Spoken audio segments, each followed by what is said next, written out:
I am joined by Patrick O'Flynn, a former UKIP MEP before that, an Express columnist, and a man who's had his finger on the pulse of many cultural issues over the past decades. Patrick, it's great to have you here.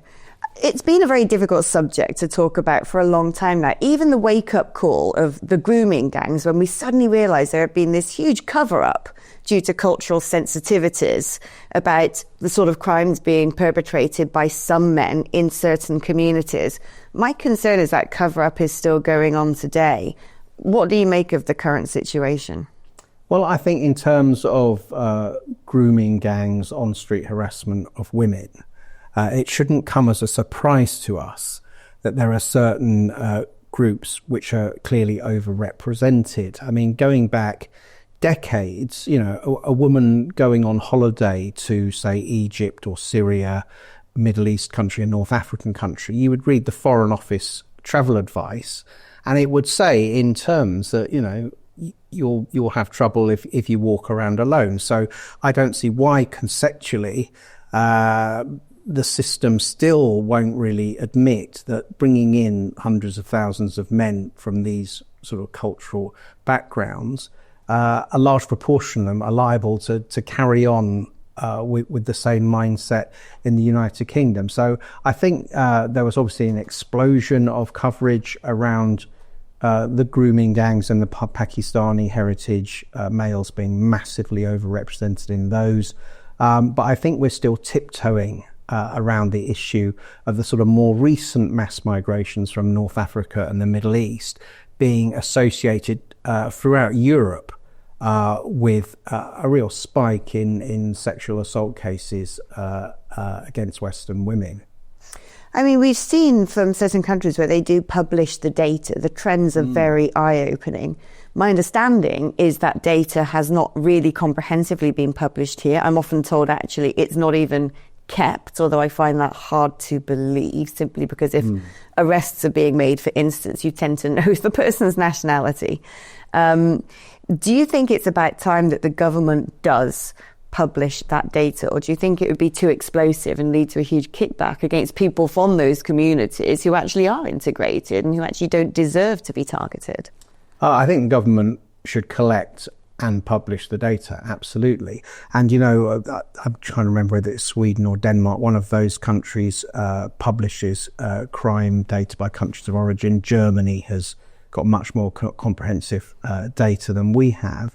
And if you speak to Home Office people here, they'll tell you we largely keep data on ethnicity of victims and not of perpetrators. But I think something else that really winds people up is you have the public information campaigns from the Home Office, from the Mayor of London's office, where they're trying to sort of nudge young males into more respectful behaviour.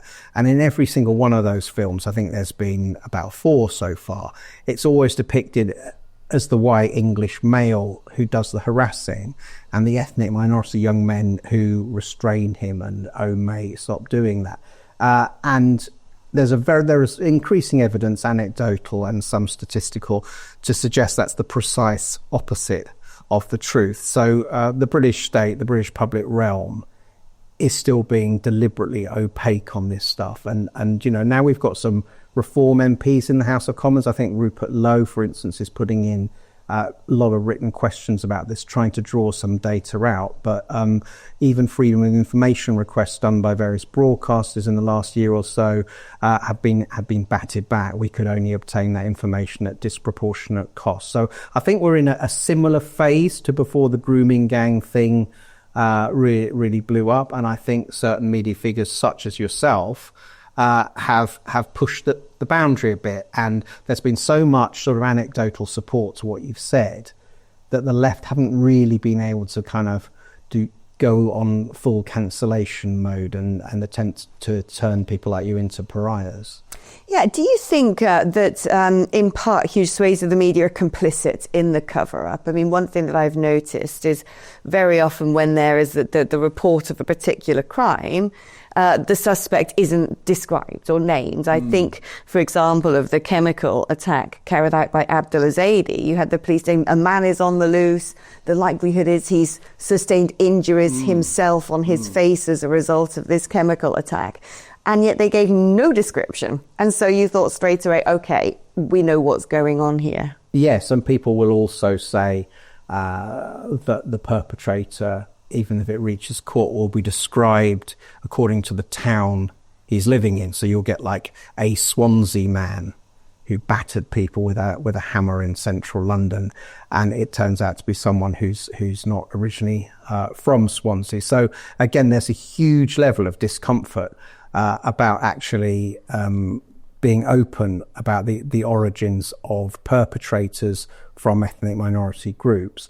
I think some of it is to do with the new cohort of people working in media organisations, that they, you know, if they're under 35, they probably graduated from a British university in the last 15 years or so, in a climate of kind of a real woke unleashed climate, and learning this sort of babyish system of thinking where, you know, white people are oppressors, non-white people are victims, you know, the whole intersectional pyramid. And I think that leaves those younger graduates streaming into the media ill-equipped to describe actual real events that don't really accord to that babyish plan. So, Patrick, you have in times past raised concerns, valid concerns, about some of the teachings of Islam in this country and the threat posed potentially by the more radical elements and radical clerics. Do you think we as a nation are doing enough to make sure that that is combated?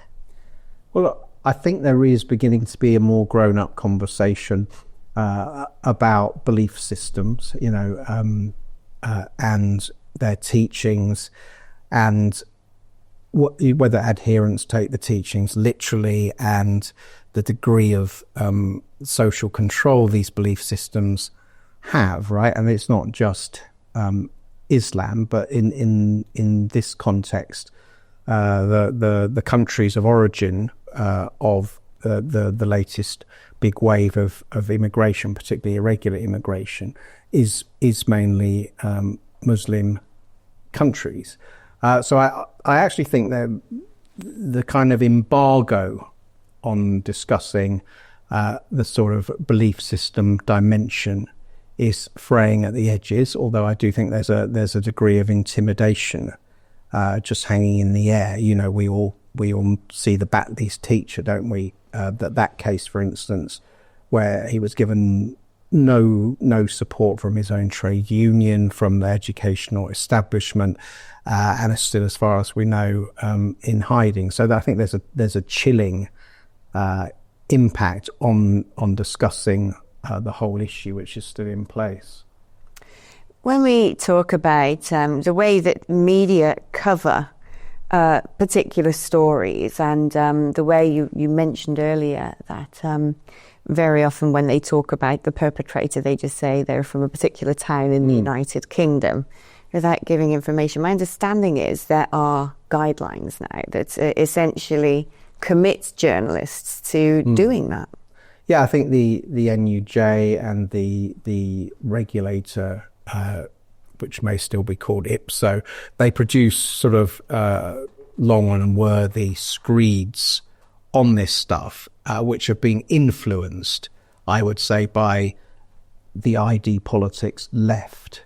And you see this not only in the case of the ethnicity and race of perpetrators of crimes, you see it also in the coverage of the trans issue, and you'll get the BBC doing a long piece about how, you know, a woman has raped and murdered a woman, and it turns out that the thing they don't tell you is that it's a bloke.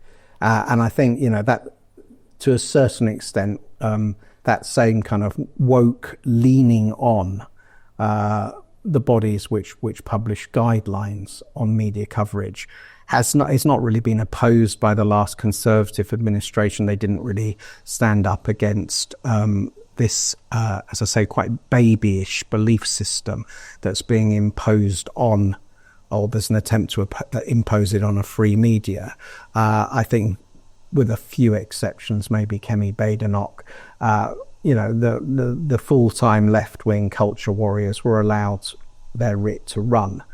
So even you'll get outlets like the Daily Mail, for instance, which you would hope would be, quite resolute on this stuff, who still go down the line of calling a male perpetrator who defines as a woman in a crime she, and will still take a very cautious approach to identifying the ethnicity of an offender, even in a group of offences where a certain ethnicity might be highly overrepresented. So keep it invisible.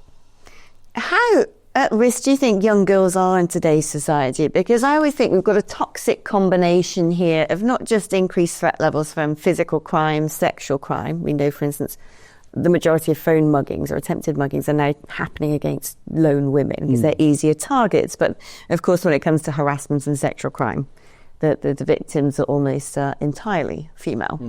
But at the same time, it is, in my experience, young girls who are most keen to adopt concepts such as unconscious bias and white privilege. And then at the same time, women are also being told to live in a very sexualized way, and that is empowerment. And I wonder how sustainable that is as a social cocktail.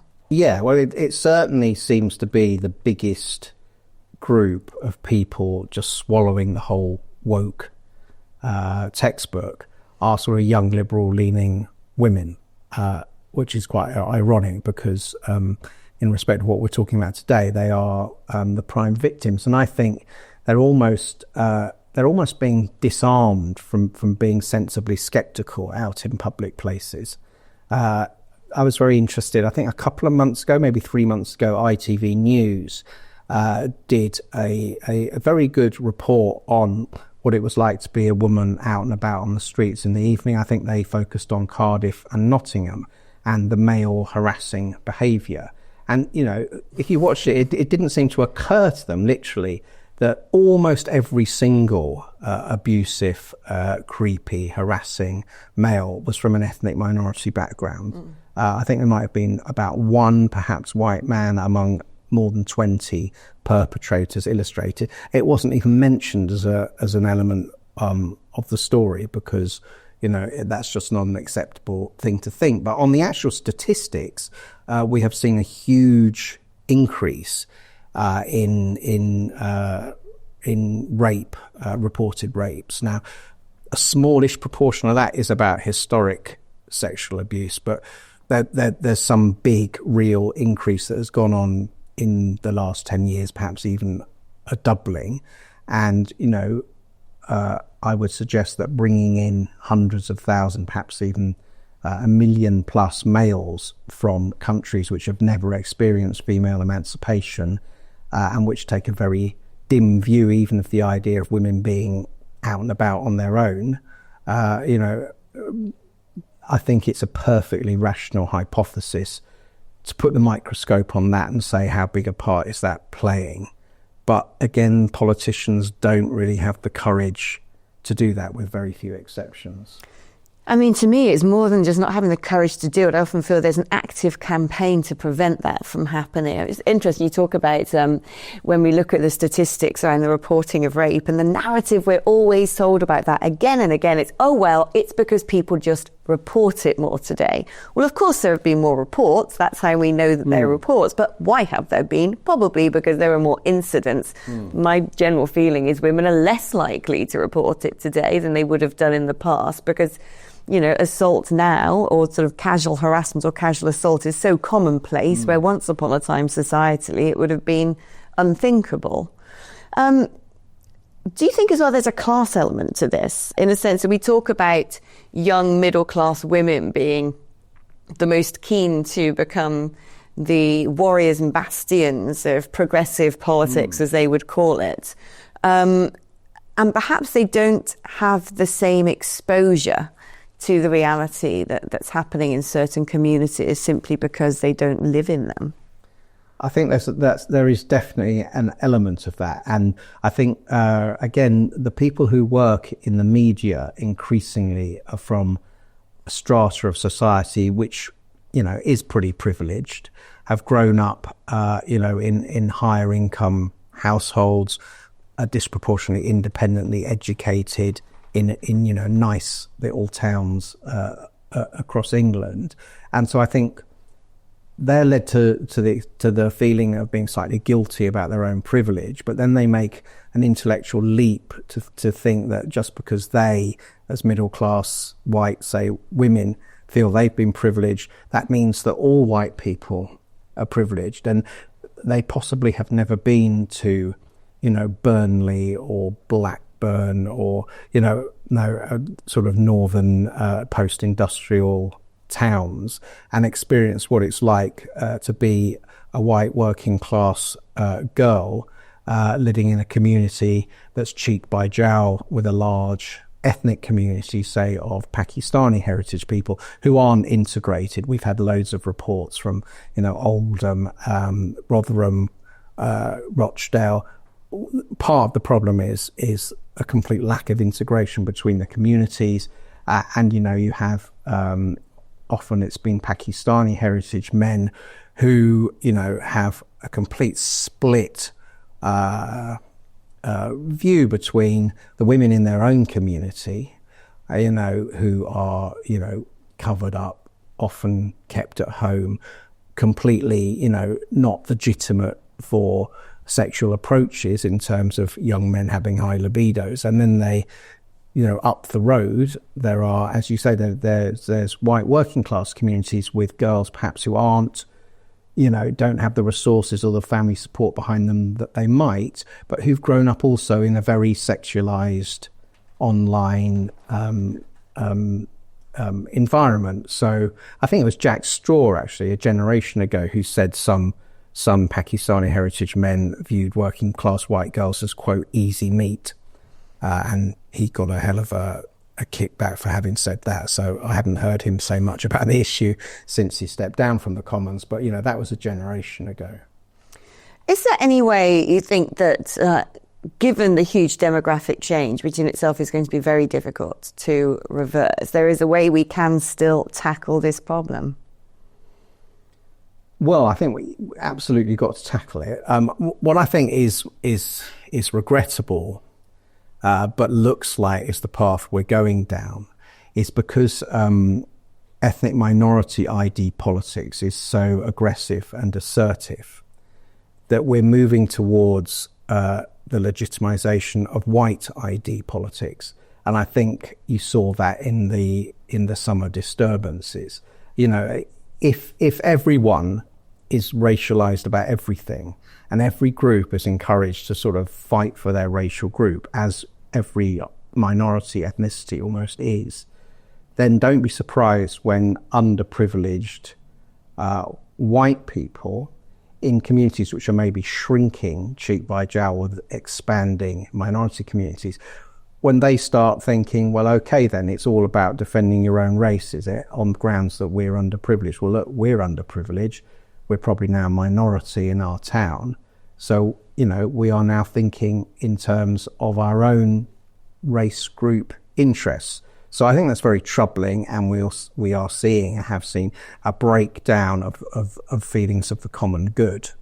Now, I would suggest to reverse that, we've got to be more assertive. The public realm must be much more assertive about crime, differential crime rates in some ethnic minority communities, and encourage people to be sort of whole citizens rather than broken down into identity groups, which I think is so corrosive of the whole, that at the moment it's almost inventing white ID politics in the United Kingdom, or reinventing it. I mean, should we go as far? There's been sort of videos of other countries, the Scandinavian ones, who seem to make, well, they're rather, crass and useless, but seem to have training sessions for young men going into the country saying, you can't do this, you can't do that, you mustn't approach women like this. I don't know whether we do that or not, but should we be thinking of somehow trying to get within these communities to retrain them, if you will, about the society that they live in and how they're supposed to conduct themselves? Would that do any good? Would that be a waste of time? Well, I would have thought a much more simple solution would be to stop importing young men from the countries where these mindsets are the usual, standard mindsets. And it does sound a bit ridiculous, doesn't it? And some countries do it, of teaching young men who've been invited into the country some sort of basic, obvious things about, human sort of self-realization and female consent being a thing and being respectful.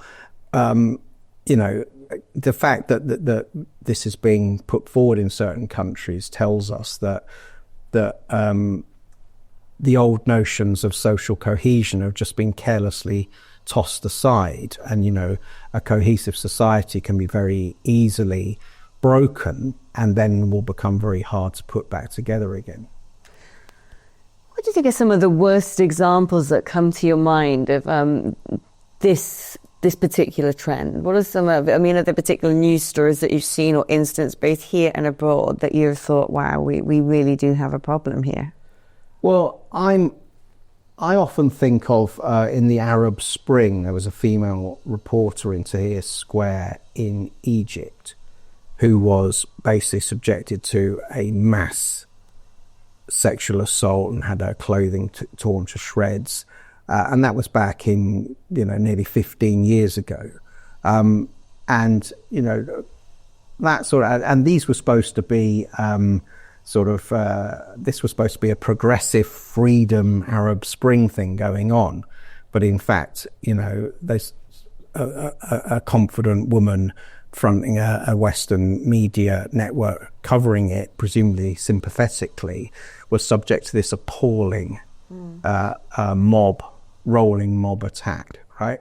And as I said, the Foreign Office official advice, I think they're slightly more careful what they say now, but it used to be quite full on about, if you're a young woman traveling alone in Pakistan or in Egypt or in North Africa, the much higher risks that you would face. So what really gets me is that there's no read across, there's been no preparation from the British political class to consequences of bringing in predominantly, or allowing to come in predominantly, young men from these countries with these cultures, and then being either surprised that those modes of behaviour continue, or trying to brush them under the carpet. I think we're still largely in a brushing under the carpet phase, and it's a reality that's not allowed by the woke belief system.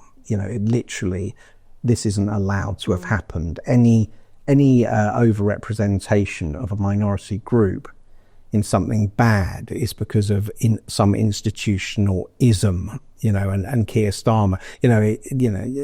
The only thing that isn't an institutional ism is when a minority group overachieves. Keir Starmer's not going to launch an inquiry into why there are disproportionately large percentages of Jews and Hindus and Chinese people doing really well at the top of our professions. They did something like that in Nazi Germany, didn't they? Where that kind of conspiracy theory about overachievement produced something terrible. But the conspiracy theory about underachievement and always attaching it to white oppression is very much going to be the mode of this government. I think that's going to sow the seeds of further resentments and division. I wonder as well, what needs to happen for us to be able to talk about this? You'd think after the grooming gang scandal, it was so abhorrent, it was so disturbing.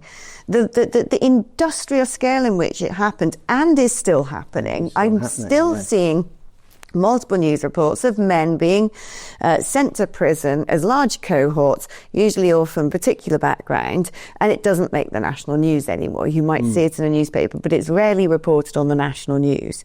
Then, of course, there was that incident in Cologne as well on New Year's Eve. I think it's around 2007, 2008, where there might have been more like 2015. 2015, that's right, yeah. And there was, 1,250 sexual assaults and rapes, and pretty much all the perpetrators were from Middle Eastern and North African backgrounds. And had all been invited in by Angela Merkel in a, we can do this, let them come, early, naive, liberal European political class move, which was then sort of spread right across the continent. But what more needs to happen? Because when I'm opening the newspapers now, every single day there's another story. And the narrative, of course, if someone has a British passport, that makes them British. So the offender is British. But you look at the names, you look at the photographs. The recent story of the young woman on the park bench who had been on a night out and was orally raped to death. Yeah.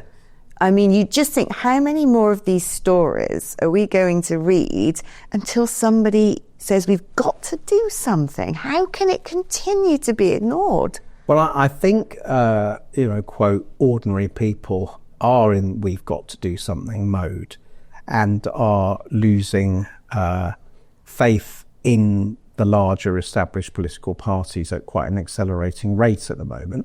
I think another sort of interesting phenomenon over the last year to 18 months is the sort of inside right careerist Tory MPs are beginning to come on to this territory that you and me and Nigel Farage and others have been prepared to talk about for many years.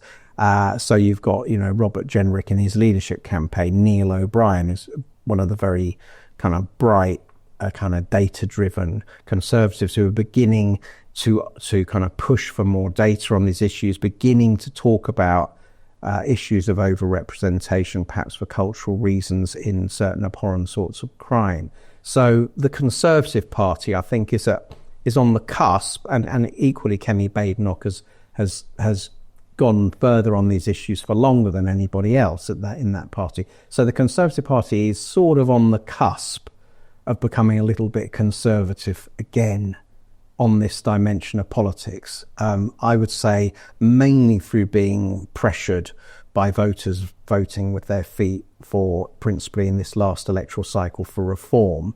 But I think they're cottoning on to the issue. They're having to talk about it a little bit because probably the threat of just another electoral reverse on top of the one they've just had would leave them not sustainable, and something else, maybe a Farage entity, takes their place. So I think there's a sort of dynamic that could be useful in its early stages there. On the other side, on the liberal left, I just think we're still locked into complete denial. Yeah, not just locked in. I feel like they go further than complete denial. I always get the impression they know what's going on, and their way of combating it is to continue to silence people. For instance, it's been mooted that the current government are looking at plans to introduce Islamophobia as a hate crime. What sort of impact do you think that would have? I think if Labour brings in a specific Islamophobia law, that will have a very, very chilling impact on scrutinising a belief system. I think the difference, and most people get this with something like anti-Semitism, is anti-Semitic behaviour is seen as the persecution of individual Jewish people. You don't get, there's not much anti-Semitism which is about going back to the doctrines of the Old Testament, saying, oh, I don't agree with that, or, why did you burn that bush, right? That's not what it's about. It's about the persecution of Jewish people, often in the context of the Israel-Palestine question and long-standing prejudice against Jewish people, right? So Islamophobia is a very different notion, I think, of trying to set aside a belief system, an increasingly influential one, from critical scrutiny at all. If there was a specific matching code about persecuting individual Muslims for being Muslims, then that's a different matter. But I think there's a strong element within our Islamic, quote, communities, which is pushing to make criticism of their belief system illegal. I mean, primarily, I think, again, because of the cultures and countries of origin of those ethnic minority communities effectively having that anyway. And the doctrine being it's simply unconscionable to criticise Islam. So for our governing party, to be playing with fire in this way, I think it's in the so competent hands of Angela Rayner, possibly, is not, it fills me with unease. We've been looking very much at the sort of rapid demographic change that we have seen. When you look at the statistics of those people coming into the United Kingdom, at times grossing over 1 million net, 750,000 when you take out emigres, and the impact that is having culturally on the fabric of our society. Do you think we're going to be moving towards a situation a bit like America, where when it comes to trial by jury, how that jury is composed, you often see a very different system in America, but they deliberately try and weight a particular jury in the hope that it will produce a certain outcome. Is that going to have a negative impact, do you think, on our legal system? I think it already is.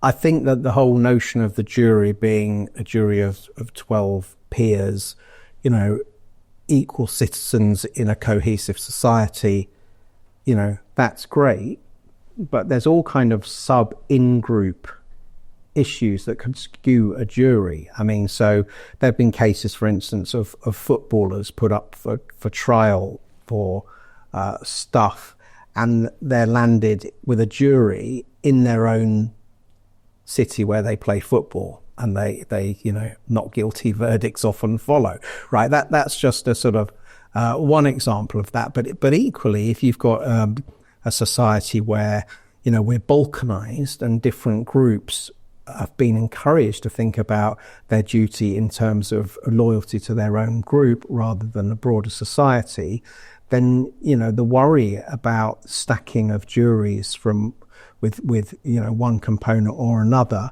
leading to ideological preconceptions becomes very large. I mean, I was quite worried about the issue of the police officer Martin Blake in the Chris Cabba trial, which has just ended. Now, fortunately, that jury seems to have given very short shrift to a really flimsy prosecution case. But if that jury had been made up, say, of 3 or 4, it was a London jury, 3 or 4 woke left-wing ID warriors, and if there'd also been an element of an ethnic group on the jury that's been bombarded with messages saying your ethnic group is persecuted by white society, then that would fill me with unease about the risk of a miscarriage of justice. And you've seen several cases where juries have allowed, for instance, obvious cases of criminal damage, the defendants to be found not guilty. I mean, I particularly think of the Colston case in Bristol, and evidence in that trial was ruled admissible by the judge about, the legacy of slavery and things that were nothing to do with the actual criminal conduct that was coming under the microscope. So I think unless we rebond our society and insist people become citizens of the whole society, and racial loyalty is hugely discouraged, I think lots of our foundational stuff in our society is going to come under huge pressure. I think the jury system, definitely. I think you're going to see some really horrible miscarriages in the next few years. Yeah, I don't have much faith in our judges either, particularly when it comes to deportation cases. There's one I was reading just the other day about a man who purportedly has some sort of mental health condition, although it didn't really explain what. And the appeal for him to remain in the country was based upon the fact that this man used to publicly masturbate and sexually harass women. And the evidence for, well, this is why he should stay here was, well, if he goes back to Afghanistan and does the same, he'll be a goner. And on that basis, he was granted the right to remain. And you think this is just madness. Absolutely. I mean, you also hear stories, again, anecdotally, of asylum seekers from countries like Afghanistan having enormous Christian crosses tattooed on their forearms and then using it as, I can't go back because I've converted to Christianity and it's displayed on my body and I will be killed. So I think you're absolutely right. And the case of the Afghanistan pervert was kind of the most eye-catching recently. But there's been several others where people's own abhorrent behaviour has been used to explain why they have a human right to stay in this country, because we put up with abhorrent behaviour more than they do in their countries of origin.